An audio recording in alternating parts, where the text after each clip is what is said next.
रामातोर शहर में 15 से ज्यादा धमाकों को लेकर और देर रात ड्रोन अटैक से कैसे लोग दहशत में आ गए उसकी भी तस्वीर सामने आई है। तो रूस यूक्रेन फ्रंट से लगातार तस्वीरें सामने आ रही हैं और यूक्रेन के कई शहरों पर ड्रोन अटैक की ये लेटेस्ट तस्वीर है। और रूस ने खार्किव शहर पर भी ड्रोन अटैक किया। 20 मिनट में 17 जगहों पर हमले को लेकर खबर आई। कैमकाजी ड्रोन अटैक से खार्किव दहल उठा। आपको बता दें, इसी हमले के बाद शहर में बिजली सप्लाई भी ठप।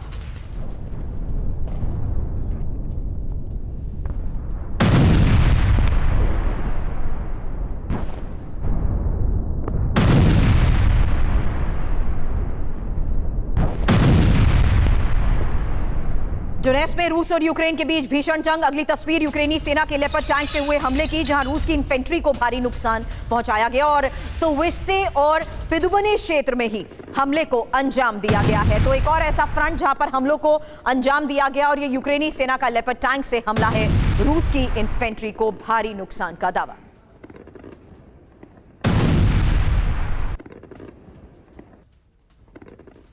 एक और बड़ी खबर है। हलचल रूस यूक्रेन फ्रंट पर जिस तरीके से तेज हो चुकी है, काला सागर में रूसी गतिविधियां तेज हो गई हैं और रूसी नेवी की काला सागर फ्लीट एक्टिव हो चुकी है। हालांकि काला सागर में ही तैनात बेड़े के युद्धाभ्यास को लेकर खबर है। इस युद्धाभ्यास में घातक हथियारों का भी टेस्ट किया गया है। तो फिलहाल ब्लैक सी को देखते हुए किस तरीके से अब आने वाले वक्त में बड़े फैसले लिए जा रहे हैं, उसी को देखते हुए फिलहाल युद्धाभ्यास हो रहा है और कैसे रूसी गतिविधियां यहां तेज हो चुकी हैं। रूसी नेवी की काला सागर फ्लीट एक्टिव बताई जा रही है। एक और बड़ी खबर है काला सागर में तैनात बेड़े के युद्धाभ्यास को लेकर, जहां युद्धाभ्यास में घातक हथियारों का भी टेस्ट किया गया है। खबर इस लिहाज से समझिए, जहां रूसी रणनीतिकारों का यह अनुमान यूक्रेन युद्ध के बाद नेटो की आर्मीनिया पर नजर, और आर्मीनिया को टारगेट कर सकते हैं नेटो देश। आपको बता दें, काला सागर के रास्ते रूस पर खतरे को देखते हुए खबर बहुत बड़ी है।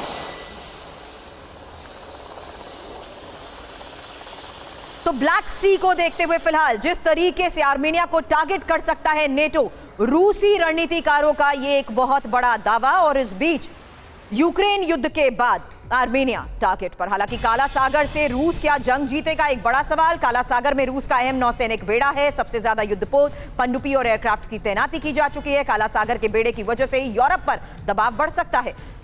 हालांकि क्रीमिया के सेवास्तोपोल में काला सागर फ्लीट का मुख्यालय है और युद्ध में काला सागर की बेड़े की भूमिका को भी समझिए, जहां यूक्रेन पर मिसाइलों से कई बार हमला और यूक्रेन के घेराव में कई बार अहम भूमिका। हालांकि यूक्रेनी बंदरगाहों को नियंत्रण में लिया और रूसी ग्राउंड कमांड को समय पर मदद। ऐसे में ब्लैक सी को देखते हुए किस तरीके से बड़े फैसले और किस तरीके से युद्धाभ्यास किए जा रहे हैं, मनीष, ये क्या इंडिकेट करते हैं?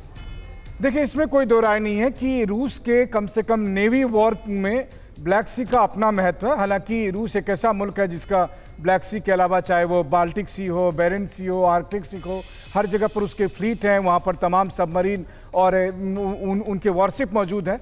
लेकिन ब्लैक सी फ्लीट का एक खास रोल है।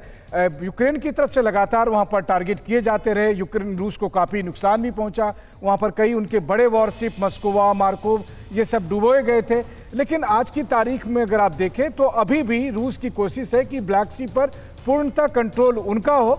वहीं दूसरी तरफ टर्की जैसे देश भी इस मामले में ब्लैक सी के कुछ हिस्से को कंट्रोल करते हैं और इसीलिए ब्लैक सी के आसपास का जो इलाके है वहाँ पर अपने कंट्रोल को लेकर नाटो और रूस के बीच में तनाव बरकरार रहता है। कई बार आमने सामने उनके फाइटर जेट आते हैं, लेकिन अभी भी अगर आप कहें तो ब्लैक सी पर रूस का दबदबा ही है। बिल्कुल, शुक्रिया मनीष इस तमाम इंफॉर्मेशन को साझा करने के लिए, क्योंकि इन्हीं इंफॉर्मेशन के आधार पर जो फिलहाल रूस के रणनीतिकार बड़े दावे कर रहे हैं उसे समझना बहुत जरूरी था।